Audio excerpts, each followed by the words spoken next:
Question: why are some white men, why are they so easily offended by black people who do their job? Why is it something as simple as saying that their boss is indisposed and you were using the lingo that is used? Why are they so offended and want to fire you that quickly for just saying that?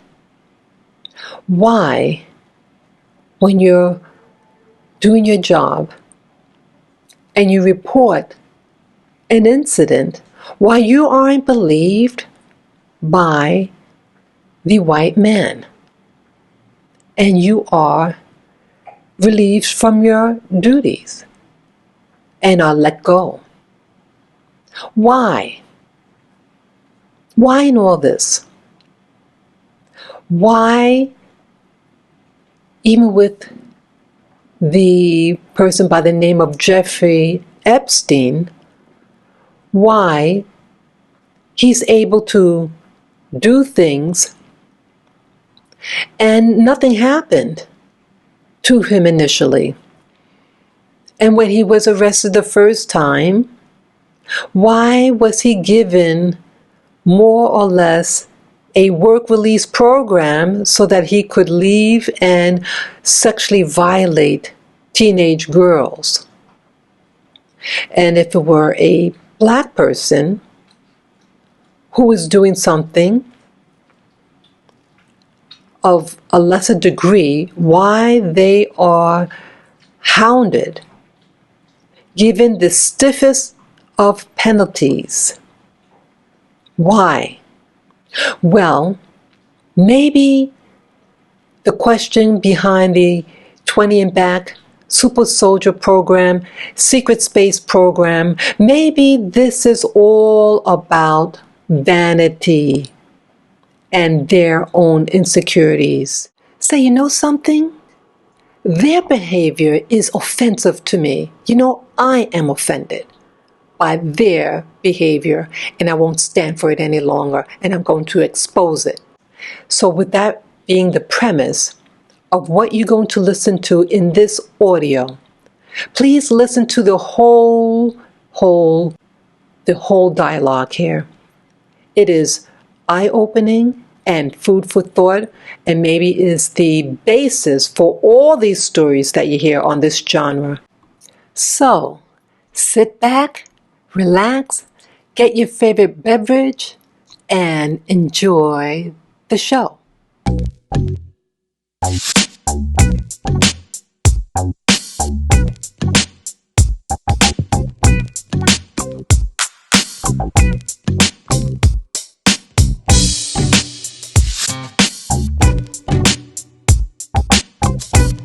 Good morning, everyone. This is Spirit Journey. I hope you all had a wonderful Thanksgiving,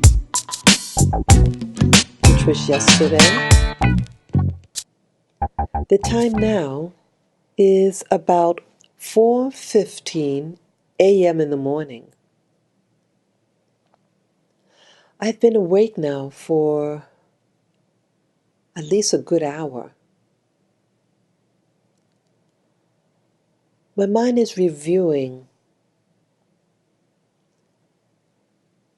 my researching and examining now what they call the secret space program, the super soldier program. I've been analyzing this genre since about 2016. That's 2016. I had an opportunity. It'll be almost 2 years. I did an interview February of 2018, I think February or early March. I interviewed an individual. And I did the interview. Well, I wanted to do the interview because there were questions that needed to be asked. Again, I was new on the genre, and I decided, I think it was that January of 2018, that I wanted to become someone who took a more active stance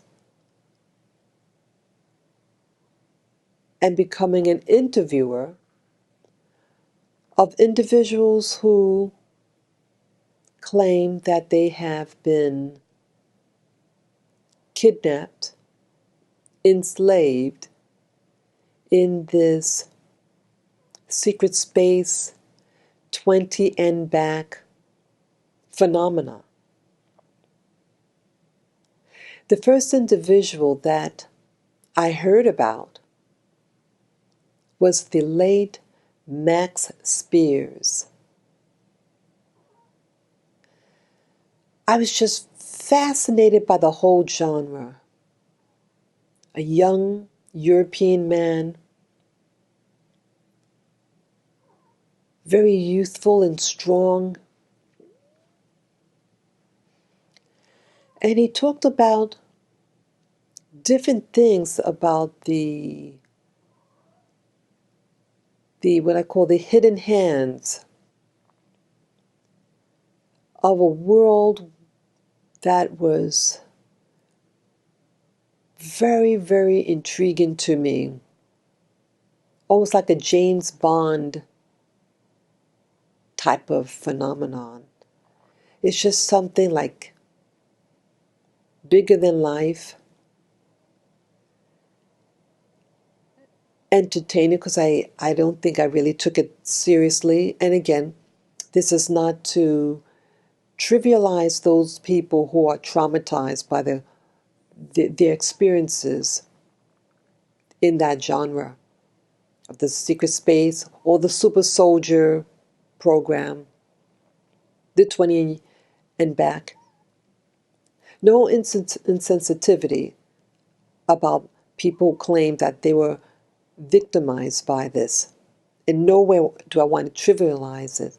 But at the time, okay, my understanding, this is something bigger than life, and is it real? I'm a veteran. I served in the United States Navy in the late 1980s. This was during peacetime or the Cold War era. I'm an American girl, born and raised, and the only sibling that actually entered the military. But things happened to me my whole life. It made me depressed, question life. I was at a standstill in my life. And in 2015, all of 2015, well, I had a paradigm shift, and I shared that with you guys on my channel. I was following a YouTuber, and she had said, if you want to open your pineal gland, start asking questions. And I'm an individual that asks questions. I'm a thinker. But her telling me that it just clicked in my head. Yes, actively start asking questions. And so I just went with it.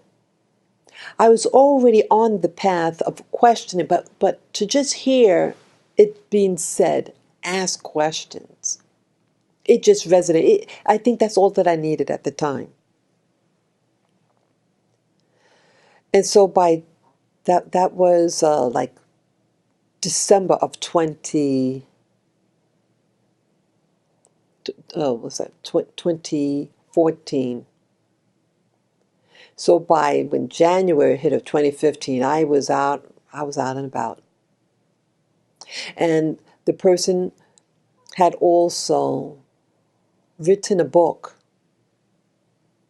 and made an announcement that they were to have their book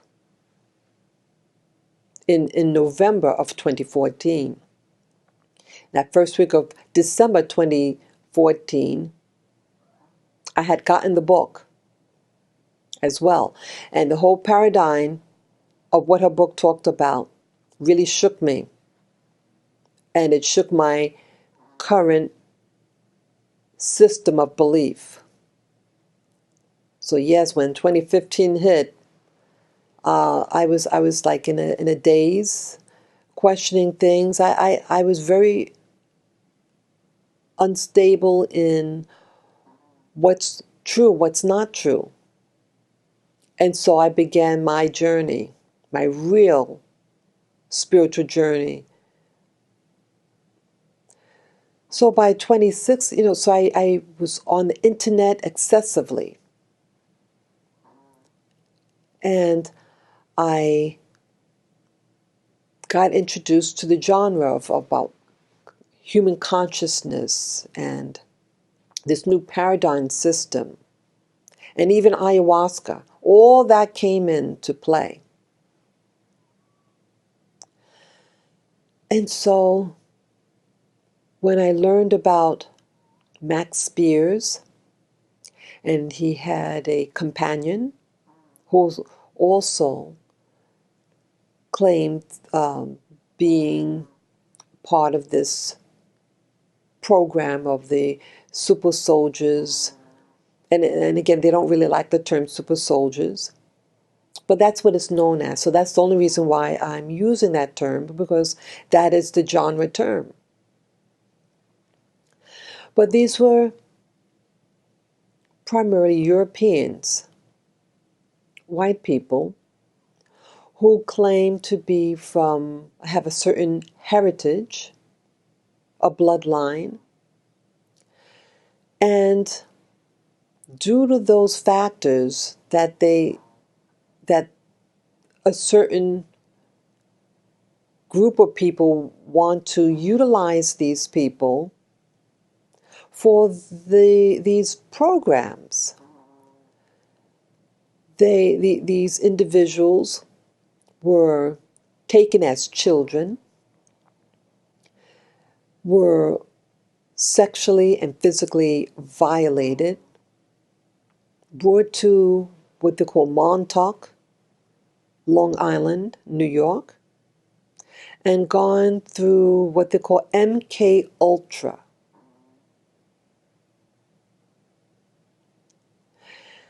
And I was like very surprised about all this.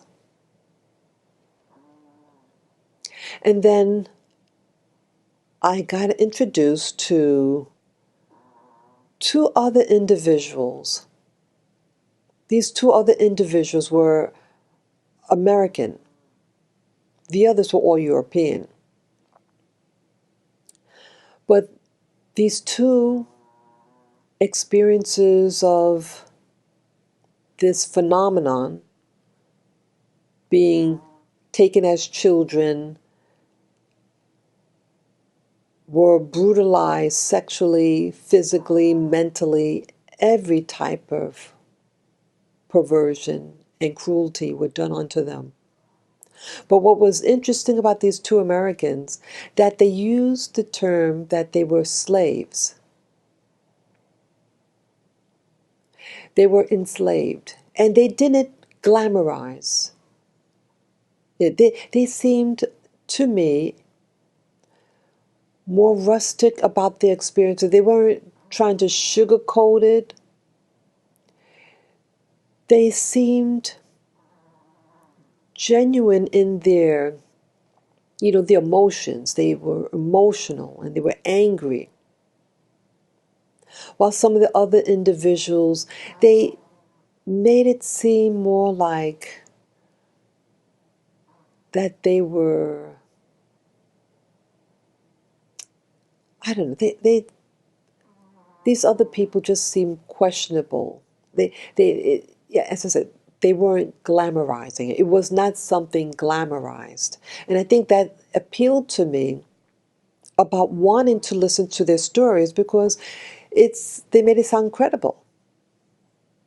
And so I began to extensively listen to these individuals.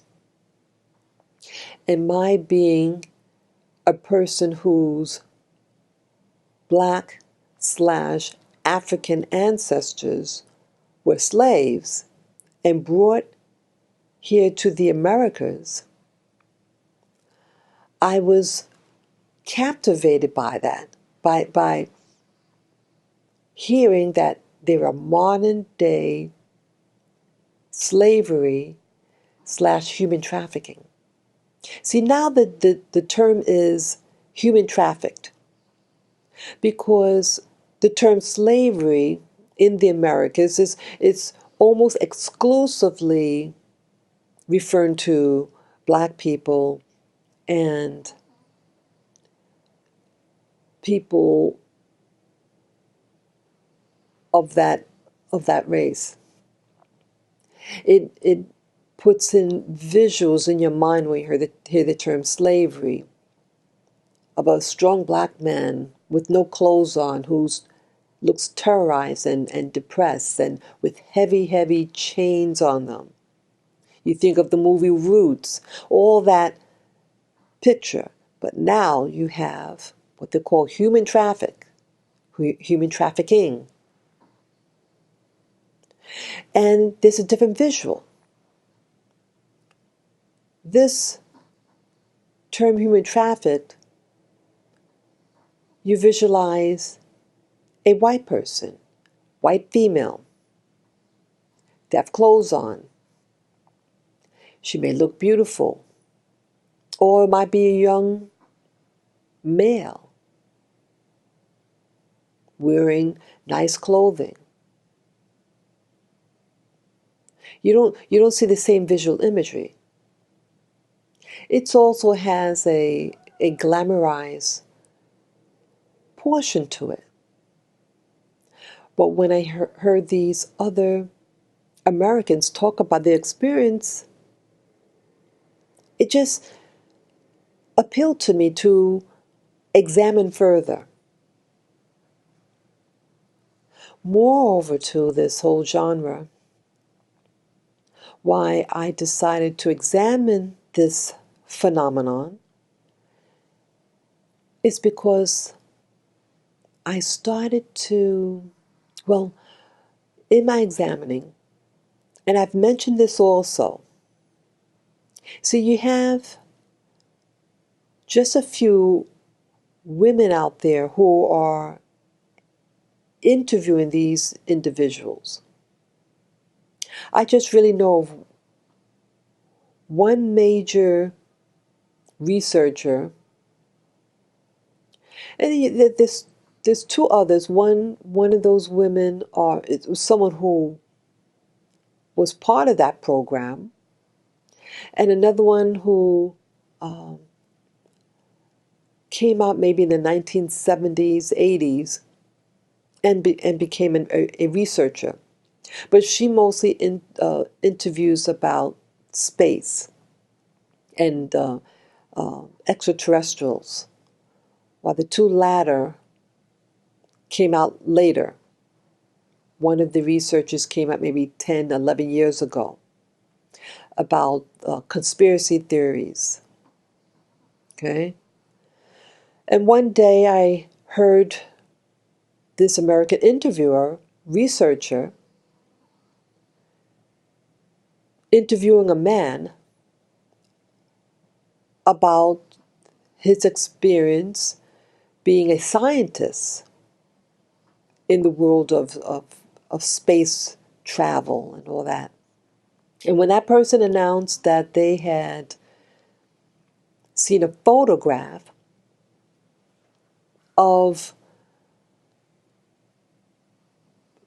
black-skinned people who were at minimum 7 feet tall, this really emotionally shook him up during the interview. And the researcher was very mellow about the whole thing. She was, as an interviewer, trying to gather information. And I have a lot of respect for that individual, that researcher.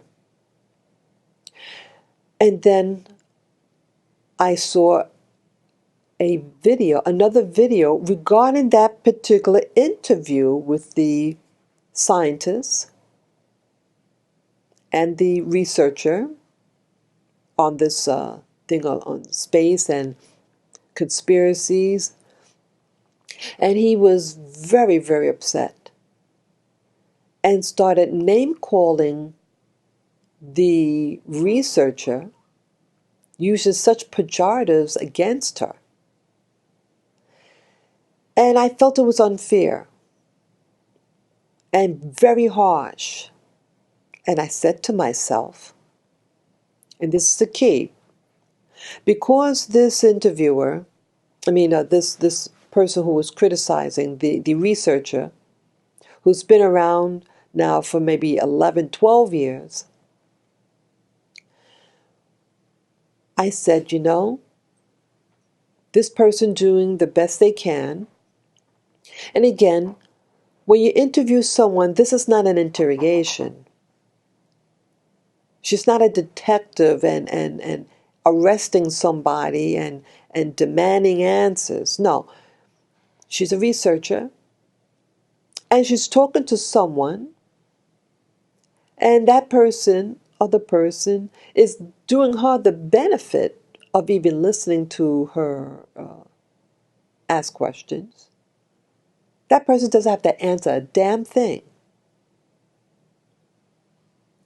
But I was upset about the harshness of this fellow YouTuber to insult a researcher because they felt that the questions weren't strong enough.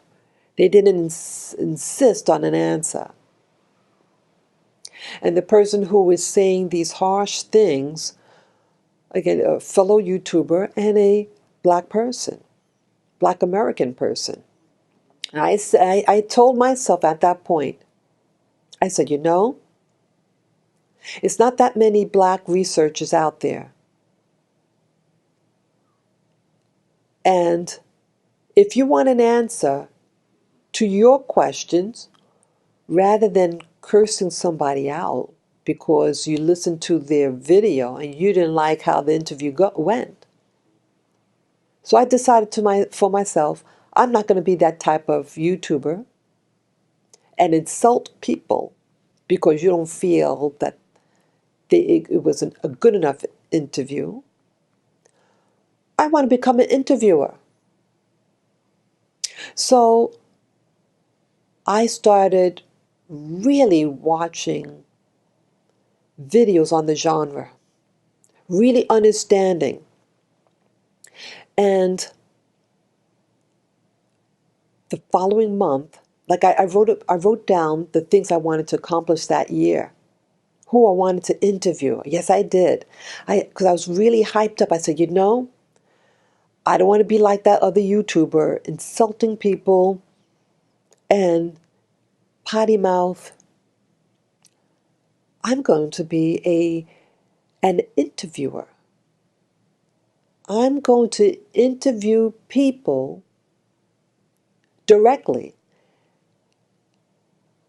and so that I will become informed directly. And if you want to know something, ask the person. Don't get potty mouth. This is not about an entertainment scene. See, a lot of us black people on YouTube who may follow about space and all this, we're really passive. We like to be entertained. Entertain me. That's the mentality some of the YouTubers out there, black YouTubers.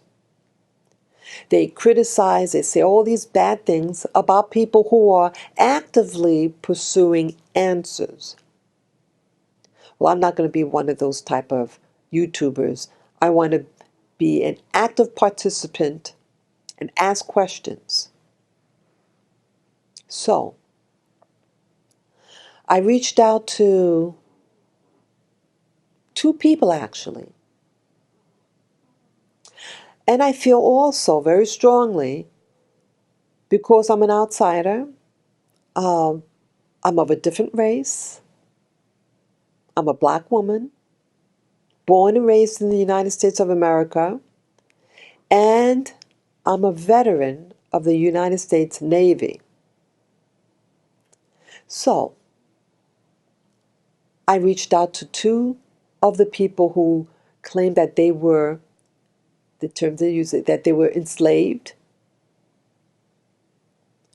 And I reached out to them on Facebook. Now, I'm not a heavy Facebook person, but I have an account, and I messaged 2 of them. And I got a response from both, but only one of them decided to be interviewed. The other one just responded, I'll think about it. So this person that decided to be interviewed by me, I shared with them.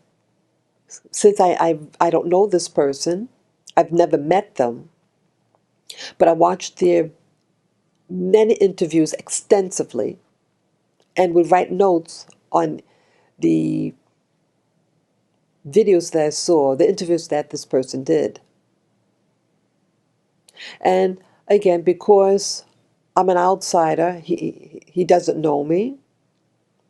He's never heard of me. He never spoke to me before. So in this initial introduction,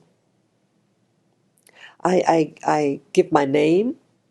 I mention about my channel, and that most of the people who watch my channel are other black people, and that I wanted to, to discuss this whole experience that he had in the 20 and back through a black perspective. And I shared with him my background. So he has an option now, based on what I share with him, whether he'll be even interested. But I put my cards on the table. I feel, you're approaching someone you don't know, like an open book. I presented who I was. It's like knocking on somebody's door and you want something from him, in this case, an interview. Well, you knock on that door, you better present yourself, let the other person know who you are, and to be very respectful. And so that's where it began. And we had an interview. And so I want to talk about in this audio my feelings about this whole genre. And I hope I'm able to really get out what's really on my mind and present it in an understandable format. The Secret Space program. Okay, everything's really going to be on my perspective and understanding as an adult, as a veteran, just my perspective. Now, this genre I've been studying now since 2016. So it's 3 years now. And my interview is almost 2 years ago. What questions do I have about this whole thing? Well, you learn about that there are people out there who come from different backgrounds, but what they all seem to have in common is that most of them are men. But you do have a lot of women. And almost all of them are exclusively white or white Europeans. Many of them seem to have O negative blood, I notice. And I was targeted in a restaurant because I said that people who are in this program tend to have O negative blood. And I shared that story a few times on my channel. I was with an individual. We were talking about paranormal and the super soldier secret space program for about 2 hours. But the point when I got targeted at the restaurant, I had just mentioned, that's what I was physically saying, that I know of people who are O negative and that their children are O negative. And then something interfered with my energy body,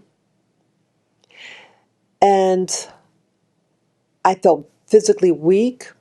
And then I heard, like, in my head, a faint voice of them saying, if I can remember right, something like, "I'm sick and tired of hearing you talk about," that's all that I remember.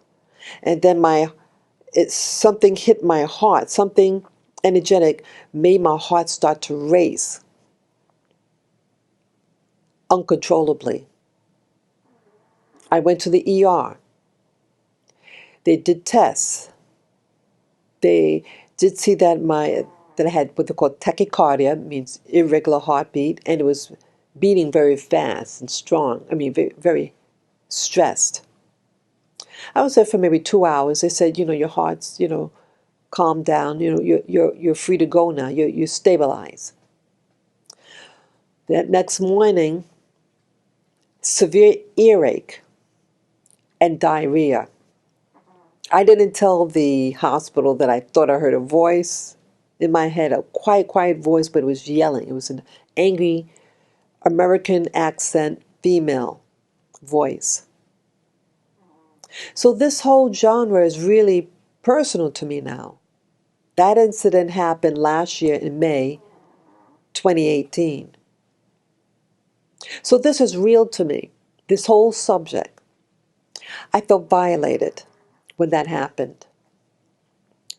And so I take the matter very seriously and wonder what is really behind this genre. Is this really a real genre? For something to be that angry with me, to talk about O negative blood. So there's something strong about this subject and O negative. Why was I even listened to? Why was I followed? This was just a random day out to a restaurant. I had no plans on going there. I had no idea that this other person was going to visit, contact me and want to go out. It was just a random activity of that day. And it really makes me question even more this incident about the 20 and back, super soldiers, secret space genre. It's really having me ask questions.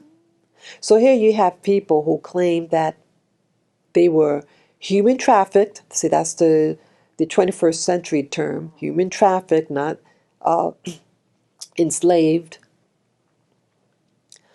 What's really going on? Who is really controlling this or these events? What do they get out of it? You don't need... Why do you need people? There are plenty of people who want to work and do things. Plenty of people who love to travel and travel in space. So why, when I look on YouTube, why is it what it appears? Why am I seeing what I'm seeing? Why, when you discuss certain topics, it offends people? Why? You start wondering, what are you talking about, Spirit Journey? The subject of race. See, again, when I did my interview almost 2 years ago, I presented the fact that of what I was, and through a black perspective. Why in this genre, why don't you have more black subjects discussing this matter? Why the people who are selected, why is it that they are almost exclusively white people? You have to ask yourself these questions. Because, see, if it's about labor, labor is labor. And labor was so important in history 600 years ago, and that they selected a demographics to do this extensive labor. Okay? The transatlantic slave trade / human trafficking. Now, what is modern day trafficking all about? Well, when you focus on Jeffrey Epstein, the man who was arrested for human trafficking teenage girls, and all of them that you hear about, all of them are white females. Why is that? Why was it in the past, in the 1500s, that who was being human trafficked were extensively black slaves, black people who were kidnapped? Primarily they came from the West Coast. Millions of people were stolen, kidnapped, human trafficking, to Europe, to the Americas, extensively, and it lasted for several hundred years. But now you have this human trafficking, and virtually you don't hear anything about blacks in Africa or blacks from the Americas. Not everything you hear about are Europeans, white people. I even saw in New York City what do you call it? People who were marching. And this was a march against human trafficking. They had signs. They had tape across their mouth to symbolize that they're not supposed to talk, that they were forbidden to talk. They also wore all black. And virtually all these people were white people, white women, and you had men also. Just a handful, one or two blacks did I see in this whole thing on human trafficking.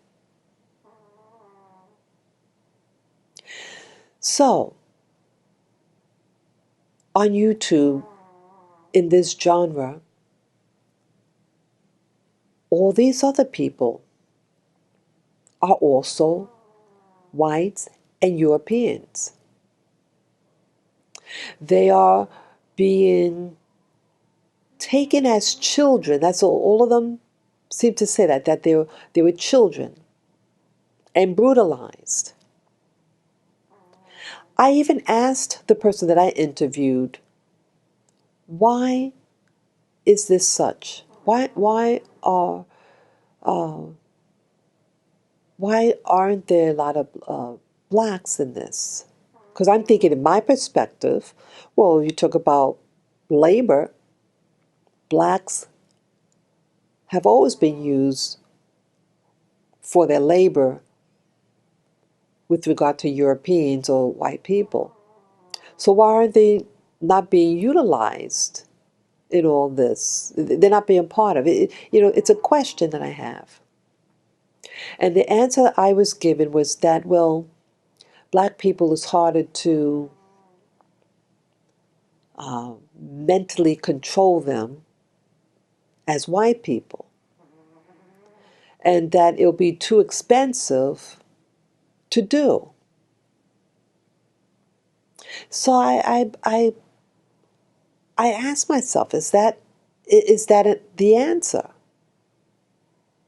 Well, if black people were that hard to mentally control, but every day black people are being controlled via television,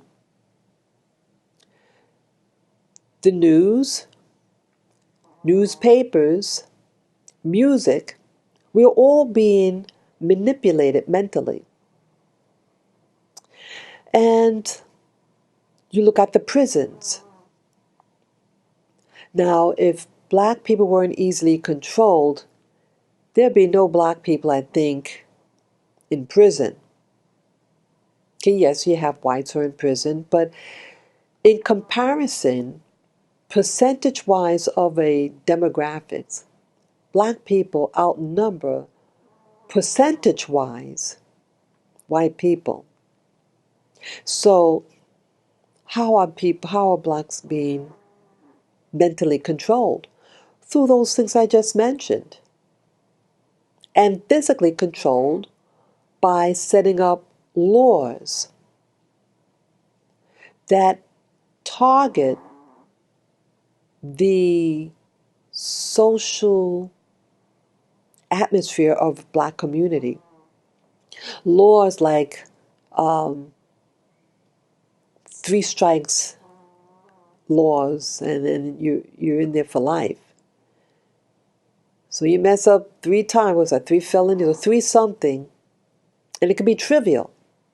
You're in there for life. So there are laws and social systems that are created against blacks in the Americas to become the candidates for prison.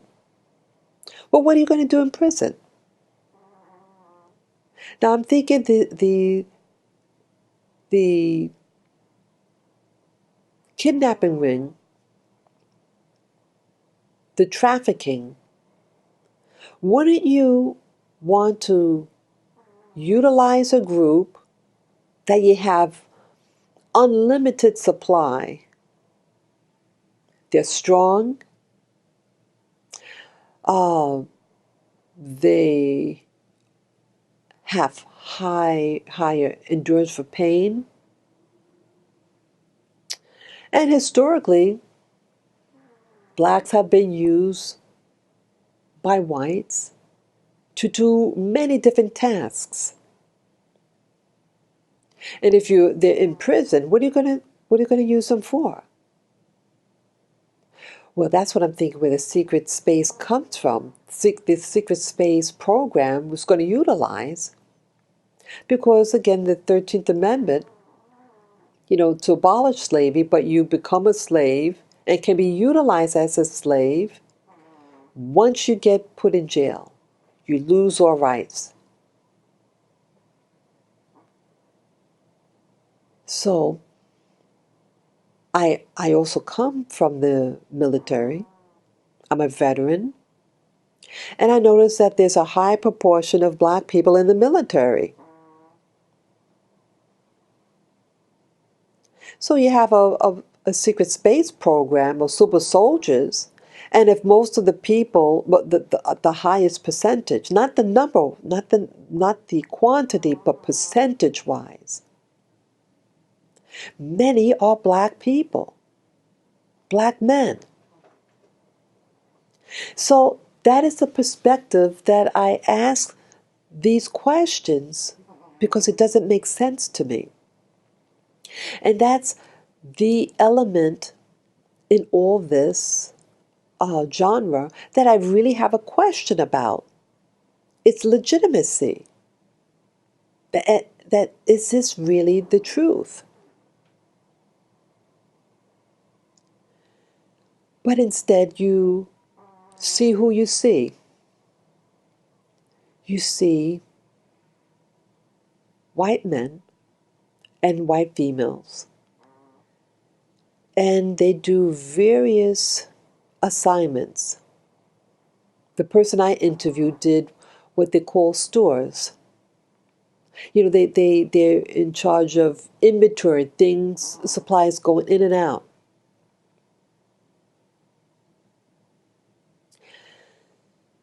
And in the military, the regular military, you have that. And you can have any race doing this.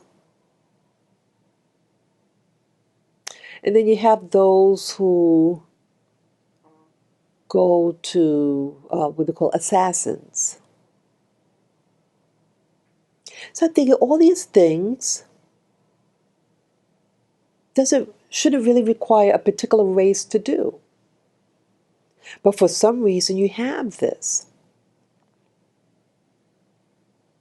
So I asked the person who I interviewed about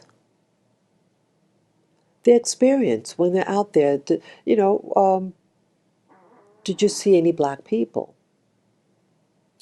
And out of my 4-hour minus 5-minute interview, that was the only thing that seemed to trigger a response from that individual that was uncharacteristic in comparison to everything that we discussed. The person seemed uncomfortable. And so, and that they responded, well, okay, let's go there. And there were black people. So I wanted to really clarify that we understood what I meant by black people. So I specified, I said, I mean people, black people, like from Africa, black Africa, West Indian people, American blacks, these type of people. I'm not meaning people from India, Pakistan, Pacific Islanders. I mean black people, black American people. So I don't know why this seemed to, I sense agitation. Why? Why did I feel this tension? And I had since watched my interview and that segment of the interview when I asked about race. It didn't have the same punch, but when it was being said, and this is what I felt. The person said, and I spoke to them more than one occasion about this. The initial interview, and I think I might have talked to them outside of it too. But either way, They said that when they were on their way back from the 20-year back, when they're doing the back part, when they're being retrieved back to for them to reverse his age or something, they're on some craft, and there was an adult man with them. First, I'm told that he was a black person, and he's the one that actually advised them, look, you're on your way back. They have to, by law or something like that, that they have to send you back. So you can say and do anything, and you won't get in trouble, because they have to bring you back. And I thought that was interesting. But then it turned out that this person was not a black person, but someone from Asia. And then he mentioned about a little child, because I was really trying to go further with it. Because you're doing your way for 20 years, you got to experience something about different types of people. So he mentioned about a young child, a very, very young child. And they were upset, they were sad, this child, and this was a black child, he mentioned. They mentioned, the person who I interviewed mentioned about there are all types of people out in space. All different types of creatures and everything, all different colors. And I felt that, why do I sense like there's a wall about discussing this? For me, it's just pretty straightforward. Did you see any black people or not? And it's a term that's easily understood. But then at another interview with this person on that I interviewed, and it was a recent interview that was done in 2019, he offers that. And it's with this same individual that he discusses when he was on his way back from the 20 and back. He said, oh yeah, and he was a black person. So it's either he was a black man or that he was an Asian. So that was the only that really stood out. And why is it such an issue? It was as if, okay, let me just offer that information. Why is it a secret? Why is the secret space program seem to be secretive when it comes to black people? Okay? We all know what black people look like, or a light-skinned black person. Why is it that so few of us are even discussing this? I only know of one black man, or actually two black people. One is someone who discusses more about ET experiences, and the other one is biracial, and his mother's white, father is black. Both are American, and he's the only one that's specifically saying that he was part of this secret space program. So I'm a little confused, people, about that. Here you have this man.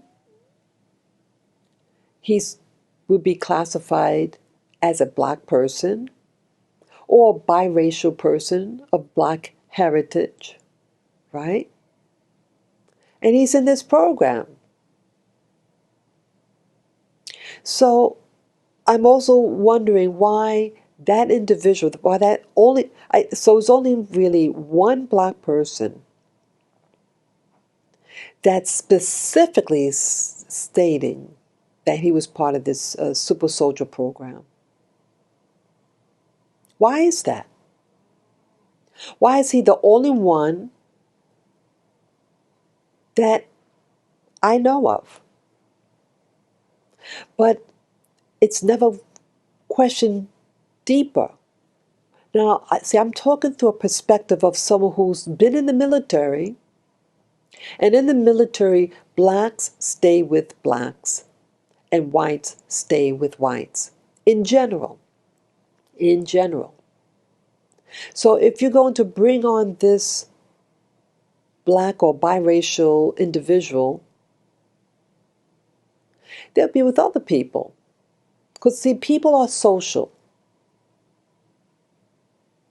But you don't hear of any dialogue or anything about experiences with him and with other black people. Because, see, race is an issue. Race is always an issue.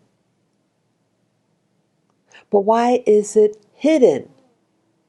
Why is it not discussed? Why, when I asked the person that I interviewed about it, why is it like an issue about terminology? And that it's like, who's he really referring to? Is this a black person he's talking about, or someone with dark skin? An ET? So this is a question I have. And I ask this question also because you have a lot of people, a lot of black American people who are missing. Children that are missing. Adults that are missing. And at the time when the person that I interviewed was kidnapped / human trafficked, was the Child Atlanta killings or missings. This was something that occurred from 1979 to 1982 around in a specific area of Atlanta, Georgia, in the United States of America. All these black children. Where did they go? They still don't know where these kids are. They pinned it on this one guy, this whole missing black people, children. He was actually, they only got him on the killings of 2 adults. There's no DNA or evidence about the children, but there was a link with 2 adults. So he's convicted for the whole thing. I think he was a fall guy. He might have been involved in something, definitely. But did he actually kidnap those children? See? What's really going on? People are being used for something, and children are being used for something. And if it's about military, blacks historically, black Africans historically have always been used by whites and Arabs, and still in their military. You look in Saudi Arabia, those people who are being used as guards, look very closely what these people are. Okay?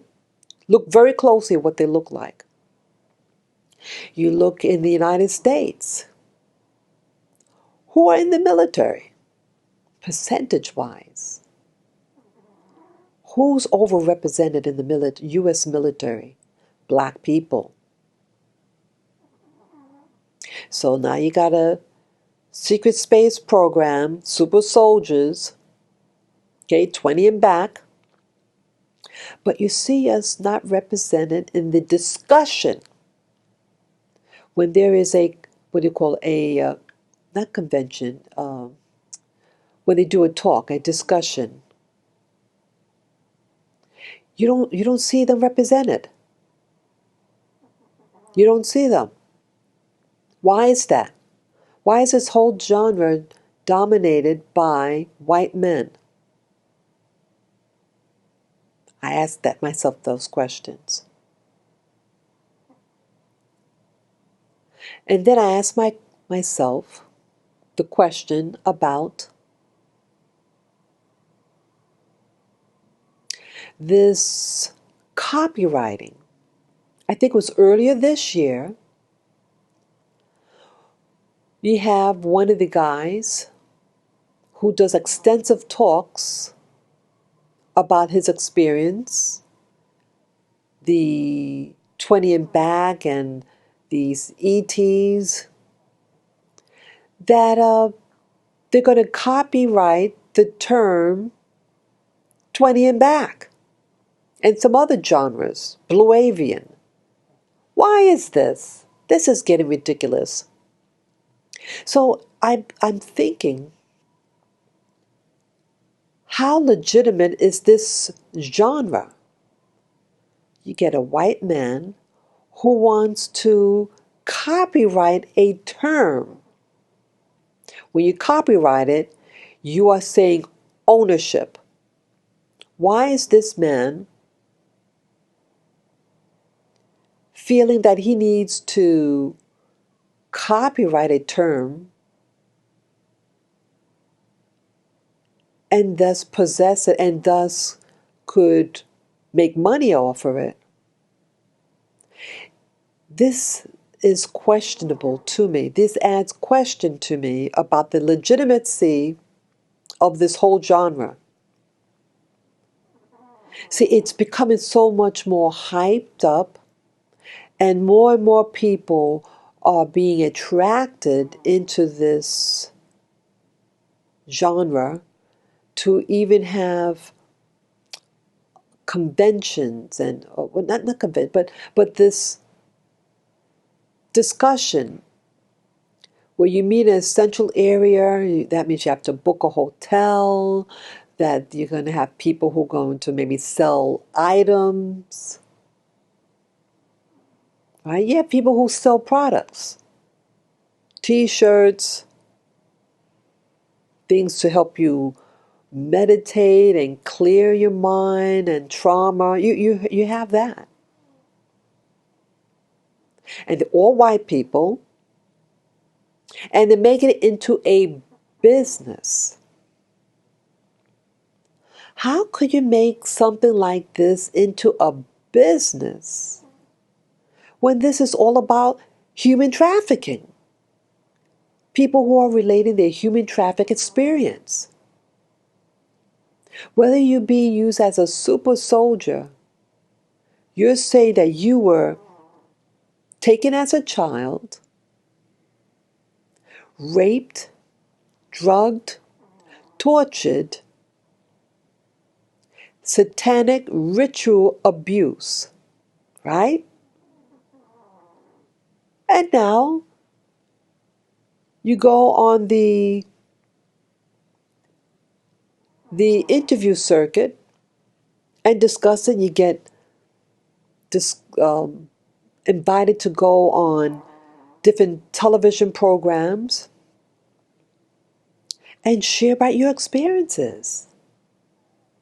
And even now want to copyright certain terminologies. And so how could this be so legitimate? How could this be legit? I really am asking questions. Why is it that when I asked about race, why are they upset? Why did they get visibly upset? I have a theory. See, if you have an individual who wants to copyright a term, they create a genre.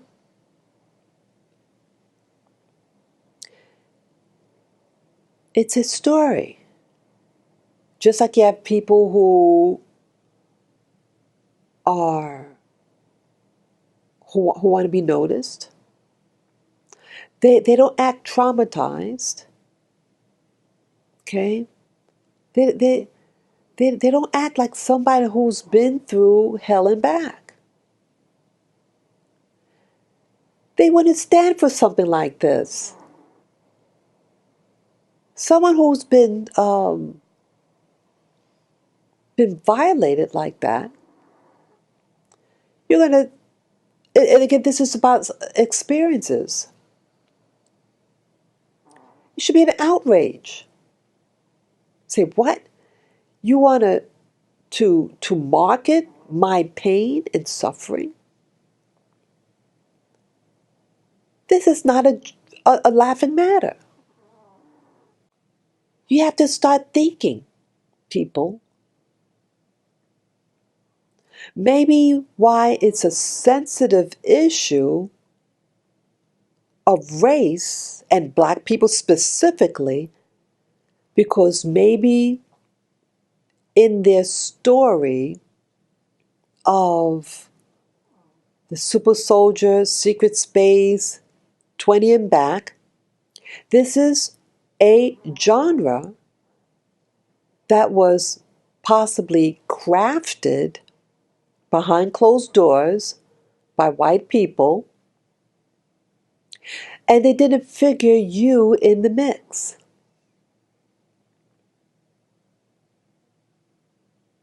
They didn't put it in the script.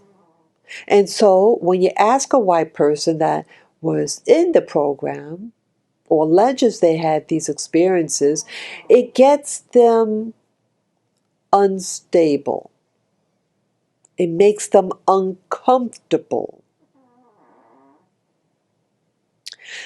And so you have to really start evaluating, why would this make them uncomfortable? Well, why does race make white people uncomfortable? I don't know. But maybe they have something to hide. See, when you ask about race, then you're talking about what's going on behind closed doors. You talk about accountability of someone being affected by somebody else. You're talking about secret meetings. You're talking about the intent behind someone's actions that will be exposed when you ask them questions. Things have to be brought to light on a matter. But they're afraid. And, I was afraid too. I was afraid to ask about it. Because historically, when you discuss race to a white American, this makes them uncomfortable. Well, why does it make them uncomfortable? Well, it makes some uncomfortable because they're doing things behind your back. In a nutshell, let's keep it real. You have people who claim that they're being targeted into something. But common sense is telling me that if it's a matter of who is brainwashable, and you're going to say white people are more brainwashable than black people, so that means it's showing that much of a threat that black people are to whites, right? So wouldn't it be the attack more? Because again, the bulk of black people in the Americas are all individuals who were human trafficked and violated in such ways, so many ways, for hundreds of years. They weren't using white people in the Americas to the same degree as blacks. So they're going to focus on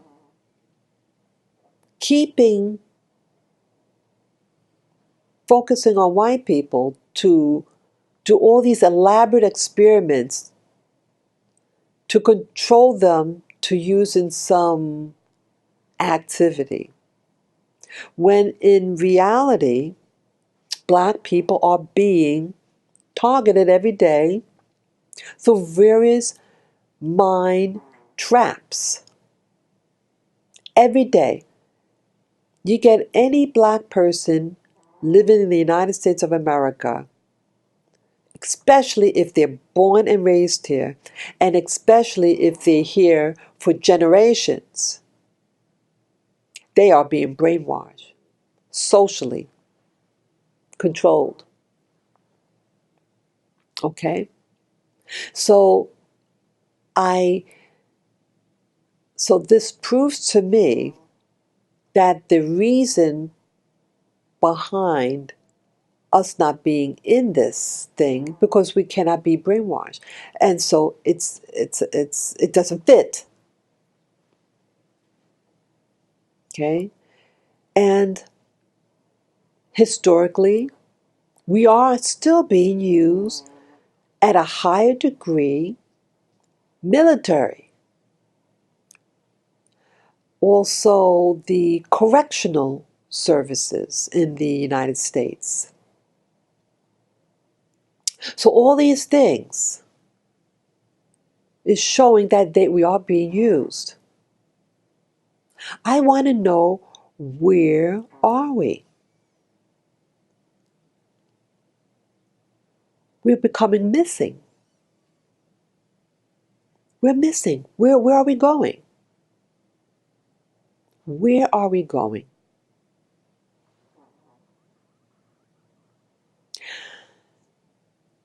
We're being hidden.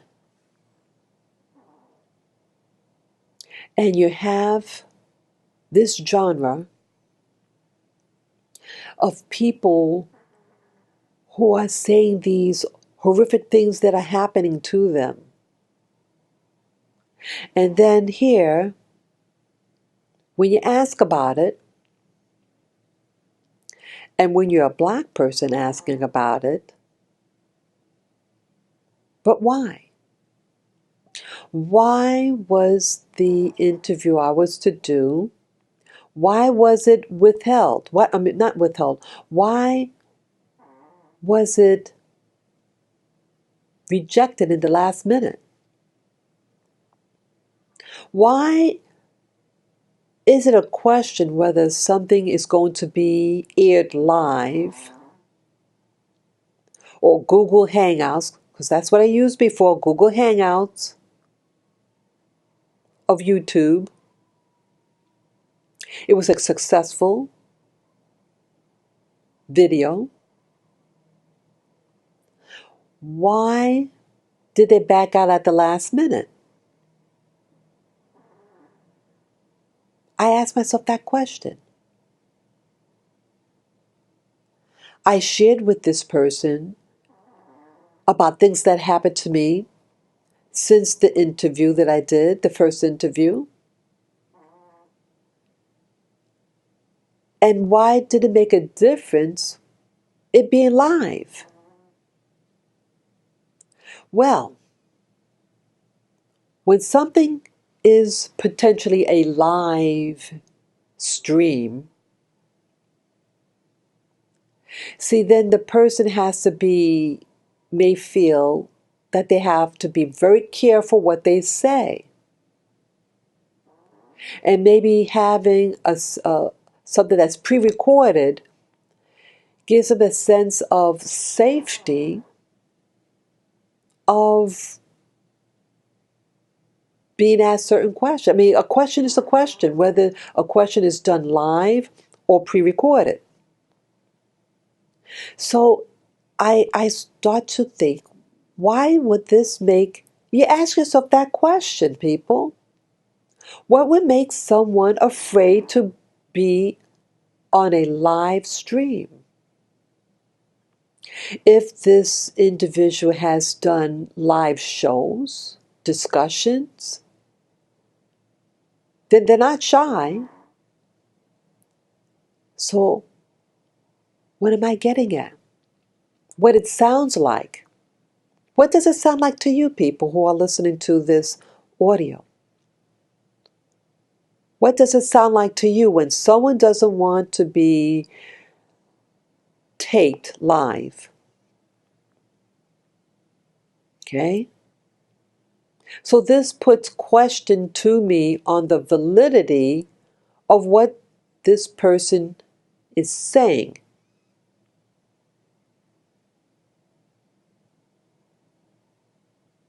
That is the issue. That is my issue here. You have a whole planet. Things are global. Now you have allegedly technologies of so many kinds. You wouldn't have just one type of people. See, I also have a science background. And so I've learned to ask certain types of question and reasoning. You having a program where they're going to have to send people up in space, I start to think, okay, you need genetic variability. If you're going to have a colony or workers, you should have people of diverse backgrounds, because you're going to be exposed to different variables, different environmental conditions that could work havoc against that organism. And so genetic variability is very important in any type of program,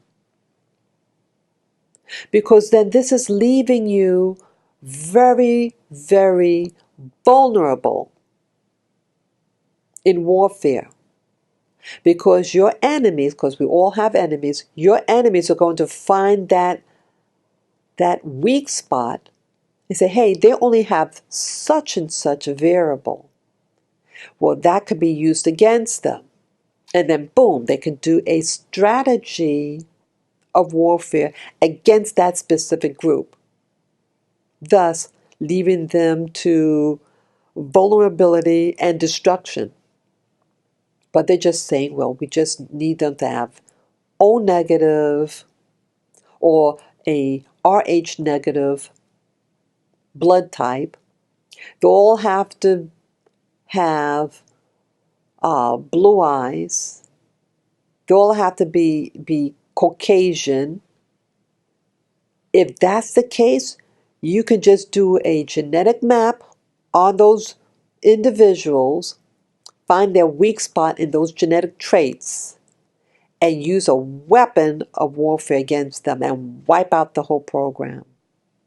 So that is my one of my points about this, that's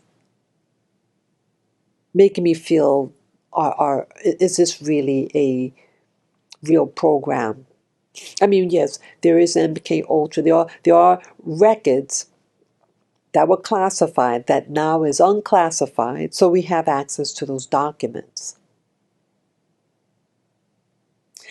And you have that individual, that scientist, is an engineer who was invited to some base, and there were photographs of these very tall, extremely dark-skinned black people of some type, minimally 7 feet tall, minimum height of 7 feet.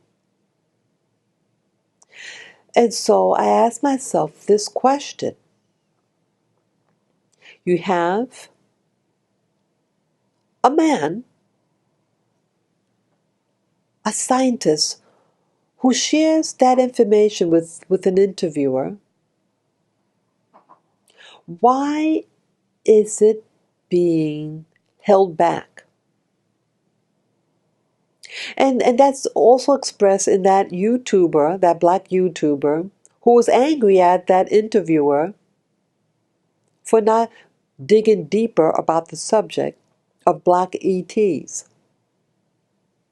And that's what also brought me to become an interviewer on the subject of this super soldiers, secret space, 20 and back genre. You have a base and they have photographs of these things. How come then If this is, that was out in the open in this base of its existence, but yet you have people who are in this, who claim to have experiences in this, but they don't talk about it. They seem afraid. Why are white people afraid to talk about it? This is the other secret. Why? Why are blacks still being targeted by white people? Why? Why are we overrepresented in prison system? Why is this? Why is it that in black neighborhoods, why there's you feel like an energy, and you see the behaviors of the people who are committing acts of violence upon themselves? It seems to heavily suggest to me that we are being mentally controlled by outside forces. And you have these black ETs that do exist. They had the photo. He never made mention of photos of white people, white ETs. I've never heard him say it. Never. But he said specifically, and he seemed extremely fearful. So I asked myself, are there such things as what they call the Nordics ET race? Why are the Nordics romanticized, yet they are, you hear them, people being examined, kidnapped, probed, and yet they are seen to be worshipped by other white people, like it's their God, their white God. You've never heard of black ETs kidnapping, raping, probing, dissecting white people. But yet you have white people, white scientists, white people who have access to enter these bases on this planet and seem to be extremely fearful. See, it's a reverse. It's a reverse, people. Reverse in logic. Why are you going to worship a white ET because they have blonde and blue eyes, tall? Look at the thumbnails on YouTube of ETs. These white-looking ETs. Look at them very closely. They're usually always white females, and they look sexual. And it's like a sexual allure to appeal to you, that they are goodly and safe to be around. Okay? But yet these are the ones that are doing all the kidnapping, torturing of other white people. Yet you have all these black people who are missing, and black people who are they have to be experimented on in some time, because look at how they act. Black against black crime in major cities. We weren't like this. We were not like this. We weren't like this in slavery, killing ourselves like this on the plantation. But why now? We had communities. They were thriving after slavery in the United States. And then, boom, things changed. Things changed, and we were forcibly moved out of our homes via terrorism by hate groups, by people who wore white sheets over their heads and terrorized men, women, and children. This is a reality, and this is in our history. So you say with all this is a type of brainwashing to mentally control you to do things, to mentally control you to leave where you're living, where you're familiar with, and force us to live in urban centers. And then the acting out, and then being overrepresented now in the military. And then with all the genre, you don't hear anything about us. You have in all this genre one black person who's of mixed ancestry. They have a white mother and a black father. Okay? That's the only person. And then there's one other black fellow who really focuses on his ET contactee experiencer. And he has like gray eyes. So either you have to be accepted, you either have to have these gray eyes or light eyes or have a white mother. This is really very interesting. Is this by design? Is this something to question about white men's psyche? That even in this genre, that they still are excluding us of being heard. Why are we being excluded in the discussion plate? Why, when I presented to do a second interview, why did it close at the last minute? I didn't turn down the interview. They contacted me and made the excuse. See, I had said something. See, I thought everything was good to go. And that, why were they offended? Why did they become offended when I mentioned about them being the first interview? That they were the first person that I interviewed, I should say. Why would this upset a white person? I asked myself this question: why would that upset you so much? The things that I told to black people in general is offensive. Why are they so easily offended by people like me? I'm a respectable person. I'm very courteous to people who I talk to.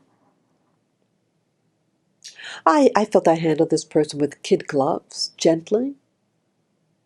Why does it offend people that they were the first person I interviewed?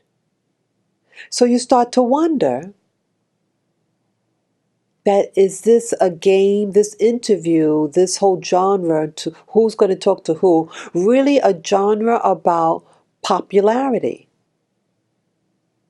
I thought it was about doing research and being active participant in asking people, experiencers, the right question to try to figure out what's going on in this genre.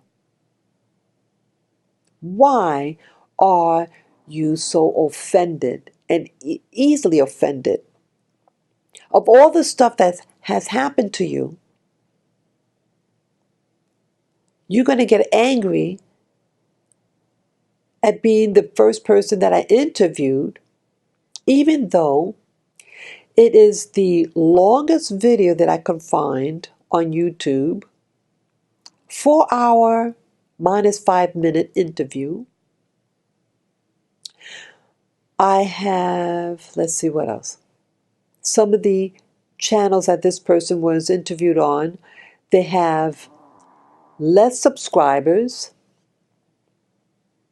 They have less longevity than I have. So I was there longer on YouTube, the longest video on YouTube, and more viewers, all three categories, than their latter interviews. The only thing that really stands out is what I am, which again is excluding my influence on this genre. Why is that? The same reason why you're shut out in everything else, even outside of this genre. That's the only answer and common sense in all this. This is a market. The super soldiers, secret space, 20 and back seems to be reminiscent of a man-made event to stimulate popularity and to generate income. Could it actually be real in some aspects? Maybe.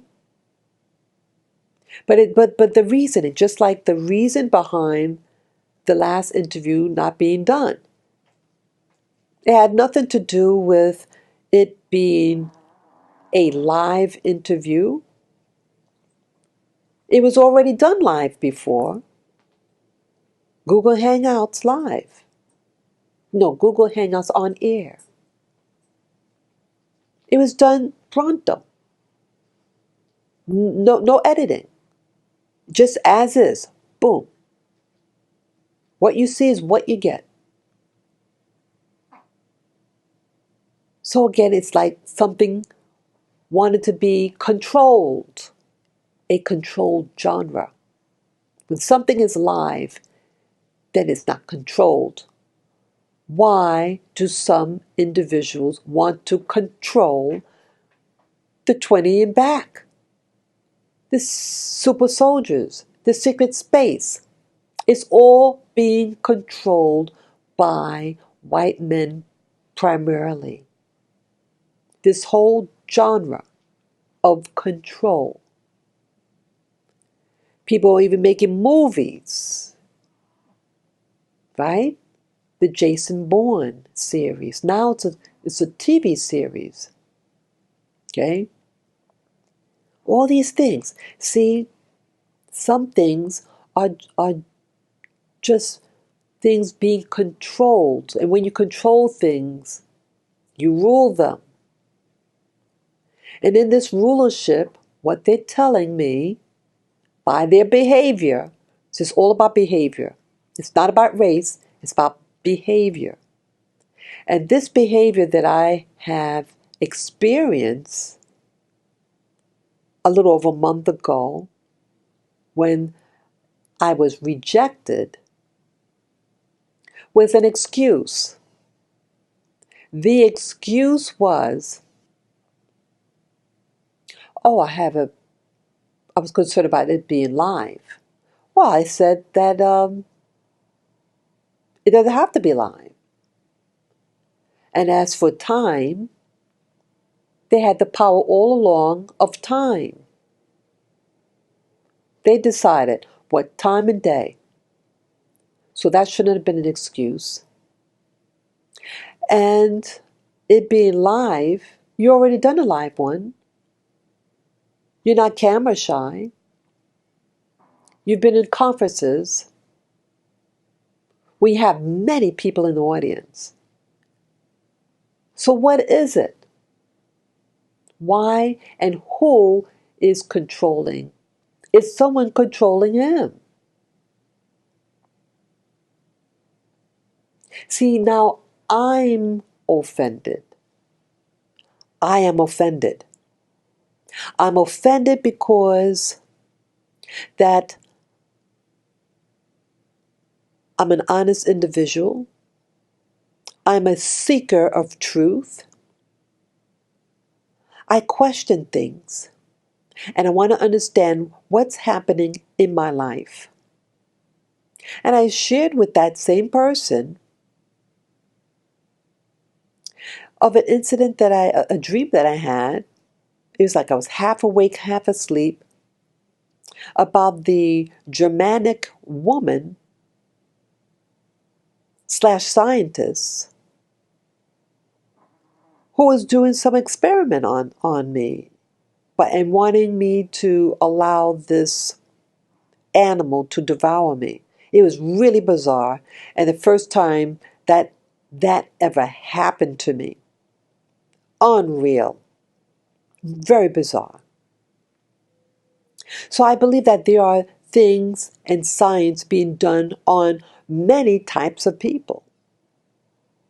But why is it that when it comes to Black people wanting to examine what's going on in this world, why are we excluded from the table of discussion?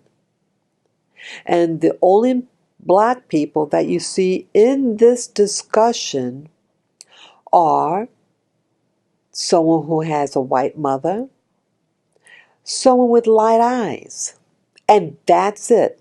I haven't seen anyone else who was invited to these meetings. So it's very questionable. The whole thing is very questionable. The validity. See, it's a genre that seems to be created by white men, and they haven't factored in yet the Black people aspect. And they thought by saying, well, Black people cannot be MK Ultra'd as readily, and so it's going to be more expensive to do this to them, so they just focus on white people. See, that's a very easy explanation, and I see holes through it because we are being programmed now. Just look at us. You think the behaviors that we do, that you see out there in the media, you don't think that's being controlled by outside forces? We're being thrown in prisons. And what is prison? You become a slave once you enter the prison system, says the 13th Amendment. You have all these missing Black people. Where are we going? Also, to state, like the person that I did interview was in charge of storage. One thing that I noticed with like being for the military, when you bring on cargo, you have to have inventory. You have to have a list. You have to know what's coming in and coming out. Okay? Now they say, well, we had to keep everything in the boxes. And remember, they said it wasn't labeled. Well, you have to label something. Everything have to be labeled. Okay? You have to know what you're carrying. And still, you have to account for, they might say, okay, they kept it from us. Those items that are going to be used exclusively outside, you're just a go-between. Well, what about the supplies that are on the ship that's going to be consumed? Okay, uniforms, food. What else? Cleaning supplies, toilet paper, all these things, see? You have to account for these things. But you don't hear of this. And you're going to have people who's going to do these things. Now, when I was in the military, who primarily on the ship, I lived and worked on the ship, a naval ship, a destroyer tender. Who do you see doing these works? Black people. Okay? But they say they don't see anybody. There's nothing accounted for in all this. You're going to need someone who's going to mop the floors. See, this is military. And as the person I talked to almost 2 years ago, that all Germans. Okay? So this is a racial component. Germans. Well, they're very systematic Germans. Okay, and that's not a racial slur, and I don't mean it as such. You're dealing with military people, and I've been in the military. Everything is accounted for. Everything. You also have the quality assurance people.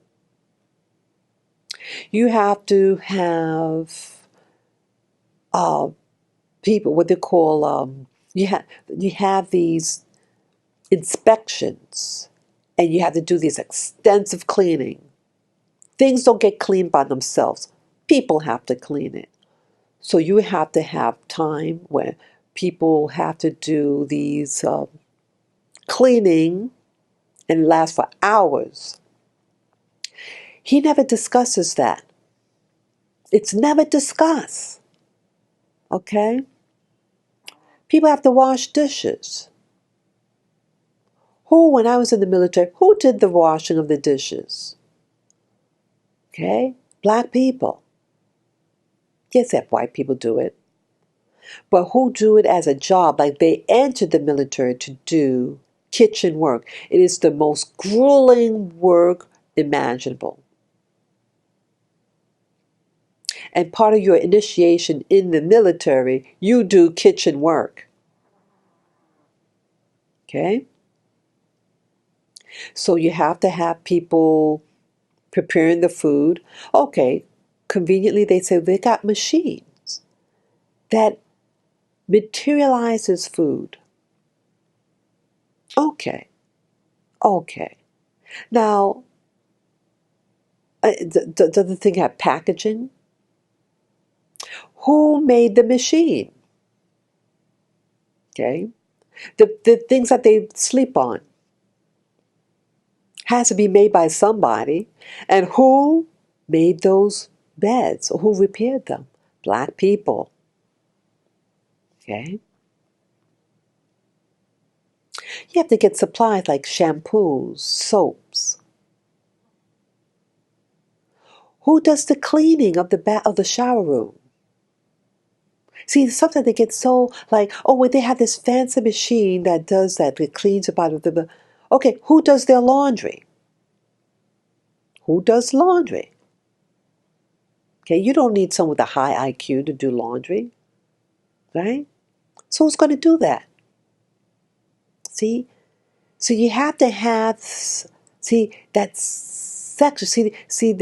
The super soldier secret space 20 and back seems to avoid this discussion topic. Everything's convenient about, oh, we got this machine that prepares the food like a microwave that you just press a button and it materializes the food. Oh, you got this special toilet well, someone has to clean it out. The heads. You think these people are going to just stay clean? Hair's going to be all over the place. Right? Europeans have to wash their hair every day. The hair goes down the drain. It got to go somewhere. Right? All these things. sleepwear, the bedding, all these things. Where do they get their supplies from? Where do they get their soap from? Toothbrush, toothpaste. All this has to be maintained, but it's never discussed. So you're going to have a population that's going to have to live on that ship somewhere and do that work. And these people will have to, when there's free time, they'll all go out with each other. When I was in the military, these genres of people, these people, they party together. They work together, they leave the ship, they party, they come back on. So you have to see them when they leave, come aboard. You have to see them. See that? It's all a secret. And so in my interview I did almost 2 years ago, the 4-hour minus 5-minute interview I did, I asked about, what black people did you see? What were they doing? Where were they from? All of a sudden, there's a problem. But when they did another interview, they offered that interview. Oh, there was a black guy. But when I talked to them about it, it later was said that they were Asian. See, you have to get your story ironed out, really ironed out, white people. So I'm starting to think you are inventing a genre to increase popularity, money making. Because then you're going to do your interviews, you're going to write your books. But you have to consider there are people who have been in the military. And you're going to have black people like myself who have been in the military.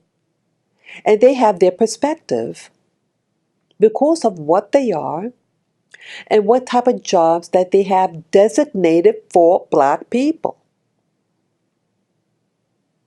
And you forget that, white people and white men. Okay? You have people who are listening and listening intensely. And they have their experiences and they have their logic. And your stories are, I find, problematic. It's becoming problematic. And I'm wondering how valid it really is, especially when it comes to race. And again, and I repeat, the only person that really discussed anything about Black ET that possibly has access was that scientist. I think his name is Bergram. And he offered that information. Okay?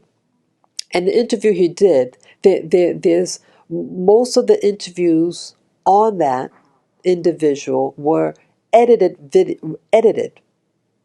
But there is an unedited one on the internet.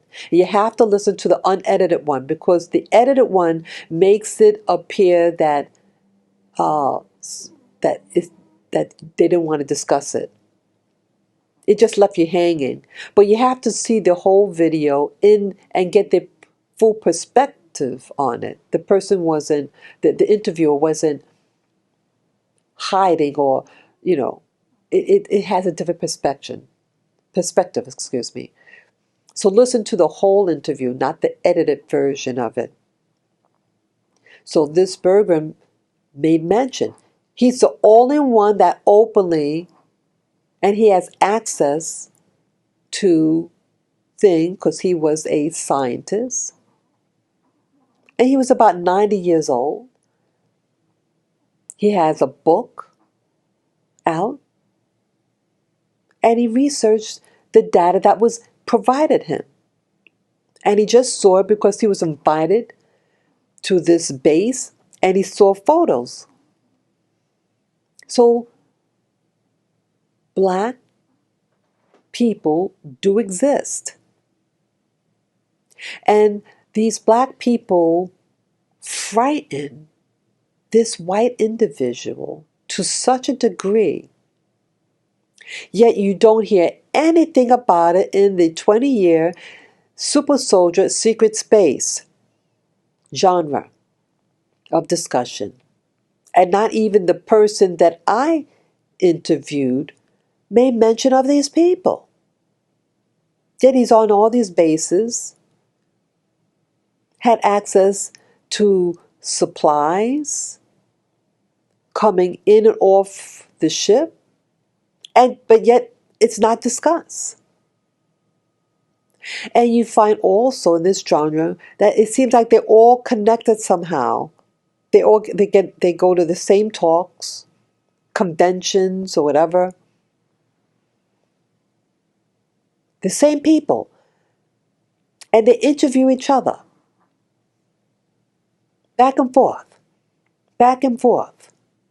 And so they create work for themselves.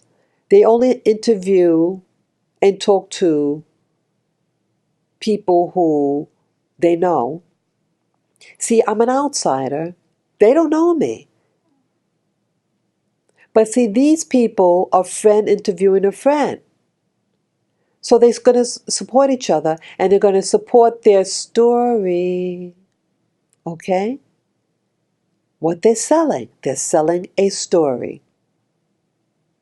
And even some of them say, hey, I remember you, I saw you on such and such planet. Yeah, that's a ticket. I remember you too. Right? Have you heard that, people? And these people only seem to interview each other and become guests on their talk shows. Does this sound legit to you, people? My people? Any people? Does this make sense to you? See, I'm an outsider, a seeker. And over a month ago, I was excluded from doing this interview because something flustered this individual, and the excuse they gave me doesn't hold water. You've done a live interview, and the longest out there on the internet, with me, yet you don't want to do it now. Oh, something happened. Well, you had the control all along of the date and time. You could have just rescheduled. And I said, whatever was convenient for you. But yet they had two interviews. Two interviews in a week period. 1 to 2 week period. So how is it that they were able to do it with them, white people, and were they as courteous and unconfrontational as I was? Or were they more confrontational? See, it doesn't hold water again. It doesn't hold water. And only thing I could just, ask myself is, were they afraid? Were they afraid for me to discuss about black people? Because again, it's always through a black perspective to teach my viewers, because most of my viewers are black people. And that's what I told them. Maybe they were afraid for me to discuss that. Because it can't be because you're being camera shy, because you've done live shows. It's just on You're going to be in the comfort of your own home. And it could be done just not live. Easy. You just could have just said it right then and there. I don't want to do a live one. Let's just do a pre-recording. That's fine. They never contact me back. Why? But they've done several interviews since then. So again, it's the exclusion of me, because I am not an insider of their protected genre of discussion. I am an outsider, and I am a black woman. So it's telling me, you're not wanted, and we don't want you to discuss or ask us questions. So I invite other black women, black men, to start interviewing these people on the Super Soldier Secret Space and the 20 and Back. Because blacks are being abducted, kidnapped, and historically and still being used by white people to do things that do not help us as a group. We're overrepresented in jail. We're overrepresented in the military. It's there. And in the military, certain jobs, at least when I entered the military, who was doing these jobs that are grunge work jobs, who were primarily used to do this? Black people. Yet we're not being discussed. Yet we're not being invited in the round table of discussion. Only when you are invited by them. That's what it looks like to me. But I introduced myself to them.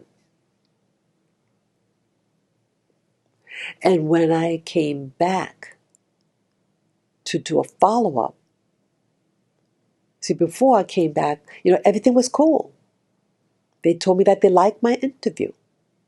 They said about the post-interview I did was really good.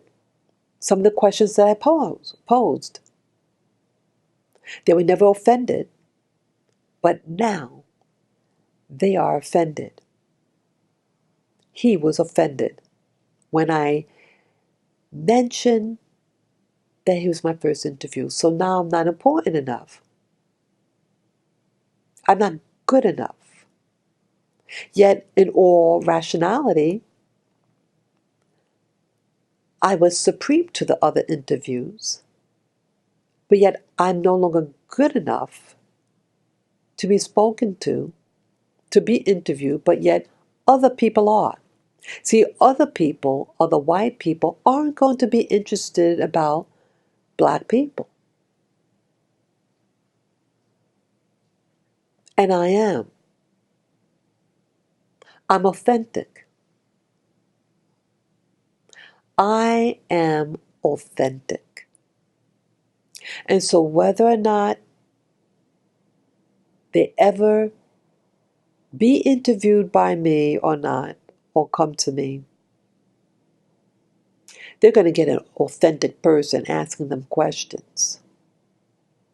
And so this is just a reminder that even out in space, in just inquiring about certain subjects, certain people are excluded from the round table of discussion.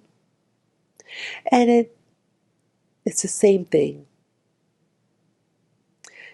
So this is just food for thought about my thoughts about the the holes that are starting to reveal itself to me about this whole genre. Is it real? Or is this fiction to provide white people streams of income, books, copyright terms? Who's going to research the real questions? What's really going on? What's really going on in the Black community, with Black people, with Native people of planet Earth? What is happening to us? And why was I targeted at the restaurant over a year ago, last year, 2018 in May, when I asked about the O negative blood type? This is really food for thought. I thank you guys and gals. So you too, go out there, become an interviewer, and become informed. Don't insult those people who are genuine in their approach of wanting to ask questions, especially if you're a member of the Black race. Become an interviewer and start asking questions, and you too will discover, like I did. This discovery really leads to real questions and real exclosure. We call it exclosure. I thank you again for listening. And if you like my content, feel free to subscribe, share this audio tape with friends, family members, and yes, to donate to my channel. Just go on to my channel, Spirit Journey, and on the banner towards the right, you see my PayPal me link. Just click on it and follow the prompt. Any amount would be greatly appreciated. And so you want an authentic person to sponsor, you can sponsor me. I thank you again. Let us be genuine in our approach, and to fear not when you feel the resistance. Keep on keeping on, people. I thank you all. Bye-bye.